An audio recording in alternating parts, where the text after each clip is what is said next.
समय ईडब्ल्यूएस को 10% देने का फैसला भारत सरकार ने किया और उस समय ये आवाज विधानसभा में भी और बाहर भी भारतीय जनता पार्टी के लोगों ने कहा कि भाई हमको 10% दो। हमने कहा हम लागू करेंगे,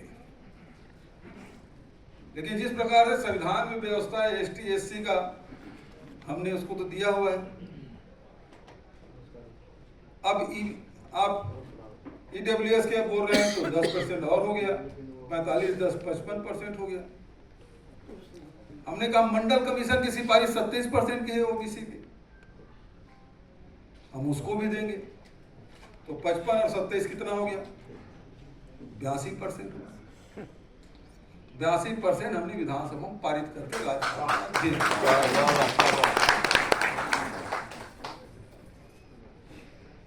अब जैसा कि होता है, लोग कोर्ट में गए, कोर्ट ने पूछा आपने किस आधार पे दिया, तो हमने कहा भाई एसटी एससी ये प्रदेश पिछड़ों का प्रदेश है, एसटी एससी ओबीसी मिला के 90-95% मतलब 5 से 10% के बीच में है अपर क्लास और अल्पसंख्यक। 10% से ज्यादा नहीं हमारे छत्तीसगढ़। हमने दिया उस आधार पर। बोले आपके पास कोई आंकड़ा है क्या? अब हमारे पास तो प्रेशर था कोर्ट का, तब भारत सरकार के तरफ से प्रतिबंध था कि आप जनगणना नहीं करा सकते क्योंकि भारत सरकार के अधीन है। जो जाति जनगणना की बात हो रही है, भले आप यहाँ बोल रहे हैं, लेकिन जो सरकार के जो आदेश आप देखेंगे तो वो सर्वेक्षण ही है। चाहे वो बिहार की बात, बिहार ने पहले किया, उसके बाद हमने सेकंड में छत्तीसगढ़ में किया और हमने किया हेड काउंट। उस समय कोरोना भी था, हेड काउंट कराए और हमने कहा कि जो रजिस्टर करना चाहे वो भी करा दें और हमारे पास जो लिस्ट है उसके हिसाब से हम कर लेते हैं। हमने किया, वोटर लिस्ट निकाला और सीधा गिन दिया। उसके बावजूद भी 43% हमारे ओबीसी, 43.5% ओबीसी आए। हमने कहा कि 27% देने के लिए पर्याप्त है। अब उसके बाद भी नहीं माने, फिर से विधानसभा गए, विधानसभा में फिर प्रस्ताव पारित किया। और उसके पहले मुझे इस बात की खुशी है कि दिल्ली में यहाँ उस समय कुछ साथियों ने मेरा सम्मान किया। उस समय शरद यादव जी जीवित थे, उसकी अध्यक्षता में मेरा सम्मान हुआ और बड़े संख्या में हमारे ओबीसी मूवमेंट के लोग आए थे।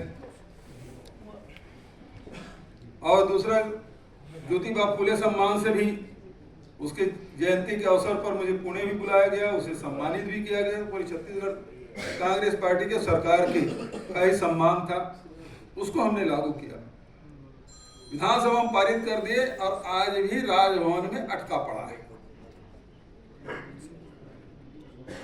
लेकिन एक बात और है, जिस प्रकार से सुप्रीम कोर्ट में जो आदेश दिया कि रजिस्ट्रेशन के अंदर रजिस्ट्रेशन होना चाहिए, और इस मामले में कांग्रेस पार्टी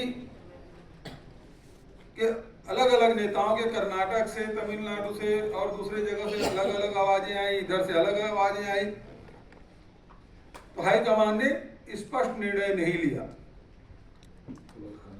स्पष्ट निर्णय लेते तो शायद हरियाणा में जो हमको नुकसान हुआ वो शायद नहीं होगा। और आपको मैं बताऊं, चूंकि अब ये तो मामला हो गया आरक्षण का, और रिजर्वेशन के अंदर रिजर्वेशन में हमारे यहाँ प्रिमिटिव ट्राइब्स हैं, जीतू पटवारी बेहतर जानते हैं, उनके में प्रिमिटिव ट्राइब्स हैं, हरियाणा उड़ीसा में प्रिमिटिव ट्राइब्स हैं। जो ट्राइब है उसमें भी बहुत पिछड़े हुए, जिसको राष्ट्रपति का दत्तक पुत्र कहा जाता है। हमारे पंडो है, बैगा है, कमार है, भुजिया है, अबुझ माड़िया है, तो बहुत सारे ऐसे जनजाति जो बहुत पिछड़े हैं। ट्राइबल एडवाइजरी कमेटी में वो बात मैंने लाया कि भाई इन लोगों को तो नौकरी क्यों नहीं मिल पाती, और ट्राइबल को जो 32% का रिजर्वेशन है, कम से कम वन टाइम इनको मौका मिलना चाहिए और डायरेक्ट इनका भर्ती होना चाहिए, सीधी भर्ती। क्योंकि पढ़े लिख भी है तो उसके पास तो ये नहीं है, परसेंटेज नहीं है, वो आपके सामने टिक नहीं पाएंगे, आदिवासियों के सामने भी वो नहीं टिक पाएंगे प्रिमिटिव ट्राइब्स। तो 10,000 पद वहाँ तृतीय और चतुर्थ श्रेणी में हमने भर्ती का फैसला किया, उसमें 7,000 लोग भर्ती हुए।